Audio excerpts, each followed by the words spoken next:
तो चलिए आज सीखने की कला पर बात करते हैं। हम सब जानते हैं कि आज का जमाना डिजिटल डिस्ट्रैक्शन से भरा हुआ है ना?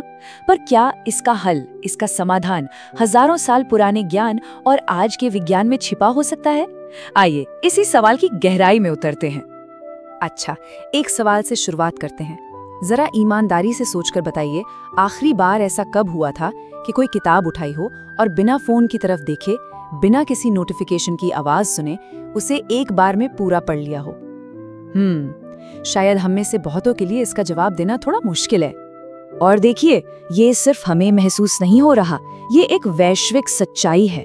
आंकड़े तो यही बताते हैं कि अकेले अमेरिका में ही पिछले 20 सालों में सिर्फ मनोरंजन के लिए पढ़ने की आदत में पता है कितनी, करीब 40% की गिरावट आई है। मतलब साफ है, हम पन्ने पलटने से कहीं ज्यादा स्क्रीन स्वाइप कर रहे हैं। तो बस यहीं से शुरू होती है हमारी आज की सबसे बड़ी चुनौती।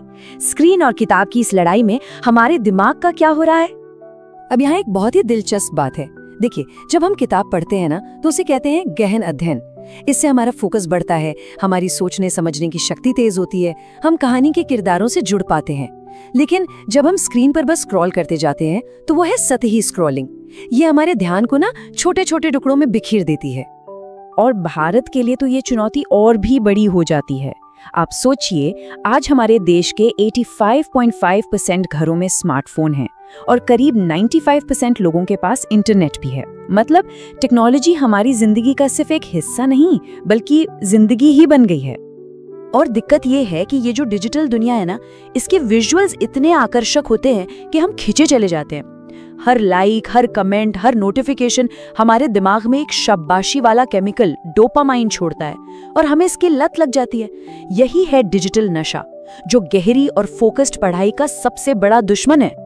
तो फिर सवाल ये उठता है कि अगर आज इतनी टेक्नोलॉजी के होते हुए भी सीखना इतना मुश्किल है, तो जरा सोचिए, हजारों साल पहले जब कागज नहीं था, कलम नहीं थी, लिखने का कोई रिवाज ही नहीं था, तब हमारे पूर्वजों ने वेदों जैसे विशाल ज्ञान को कैसे याद रखा और कैसे एक पीढ़ी से दूसरी पीढ़ी तक पहुंचाया?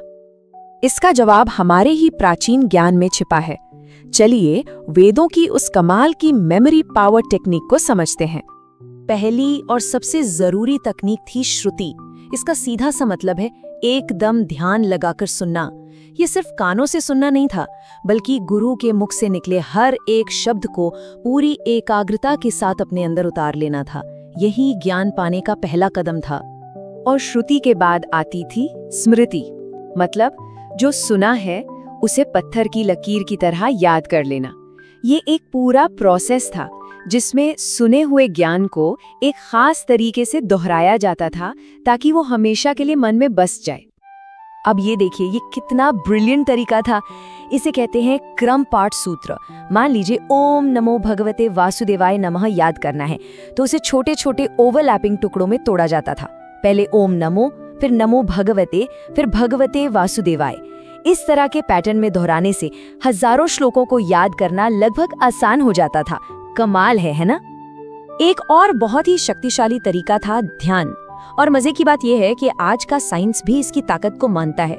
ध्यान करने से दिमाग में ब्लड सर्कुलेशन बढ़ता है, सेरोटोनिन यानी जो हैप्पी हार्मोन है उसका लेवल बढ़ता है, और नतीजा हमारी मेमोरी एकदम शार्प हो जाती है। तो सवाल ये है कि क्या हम इन प्राचीन तरीकों को आज की लाइफ में इस्तेमाल कर सकते हैं? जवाब है बिल्कुल। चलिए अब कुछ मॉडर्न टेक्निक्स देखते हैं जो हमारी कंसंट्रेशन को एक अलग ही लेवल पर ले जा सकती हैं। ये एक बहुत ही मजेदार और कारगर तकनीक है। मान लीजिए कोई फॉर्मूला है जो याद ही नहीं हो रहा, तो उसे अपने उस हाथ से 2 बार लिखिए जिससे आप आमतौर पर नहीं लिखते। अगर आप सीधे हाथ से लिखते हैं तो उल्टे हाथ से लिखिए। जानते हैं क्या होगा? आपका दिमाग अचानक हाई अलर्ट पर चला जाएगा, उसे एक नया मुश्किल काम करना पड़ेगा। और जब दिमाग 100% कॉन्सेंट्रेट करता है तो वो चीज हमेशा के लिए याद हो जाती है। तो असल बात क्या है? असल बात यह है कि अच्छी याददाश्त कोई सुपर पावर नहीं है। ये सब फोकस का, एकाग्रता का खेल है। जिसकी कंसंट्रेशन जितनी तगड़ी, उसकी स्मरण शक्ति उतनी ही तेज। अच्छा, और परीक्षा के समय कभी ऐसा हो कि सब कुछ पढ़ा हुआ भूल गए, घबराहट हो रही है, तो क्या करें? इसका भी एक बहुत सिंपल उपाय है। बस आंखें बंद कीजिए, 6-7 लंबी गहरी सांसें लीजिए और उस जगह को याद करने की कोशिश कीजिए जहां बैठकर आपने वो टॉपिक पढ़ा था। वो टेबल, वो कुर्सी, वो किताब। ऐसा करते ही आपका इमोशनल ब्रेन शांत हो जाएगा और लॉजिकल ब्रेन को वो सारी इंफॉर्मेशन याद आ जाएगी। तो आखिर में समाधान क्या है? समाधान है हमारे अतीत के ज्ञान और आज की स्मार्ट टेक्निक्स का संगम। ये स्लाइड देखिए, पूरी बात को कितने अच्छे से समझाती है।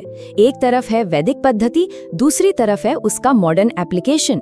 जो ध्यान की प्राचीन कला थी, वो आज परीक्षा के तनाव के लिए गहरी सांस लेने की तकनीक बन गई है। जो क्रम पाठ का पैटर्न रेपिटेशन वाला सिद्धांत था, वो आज गैर प्रमुख हाथ से लिखने जैसी कॉन्सेंट्रेशन बिल्डिंग टेक्निक में नजर आता है। और एकाग्र शिक्षा का जो मूल विचार था, वो आज सबसे ज्यादा जरूरी है, फोन मुक्त पढ़ने के समय के रूप में। तो आखिर में ये सवाल हमारे सामने खड़ा है, इस दुनिया में जहां हर पल हमारा ध्यान भटक रहा है, क्या सीखने का, बेहतर तरीके से सीखने का भविष्य हमारे ही शानदार अतीत में छिपा है? इस पर सोचिएगा जरूर।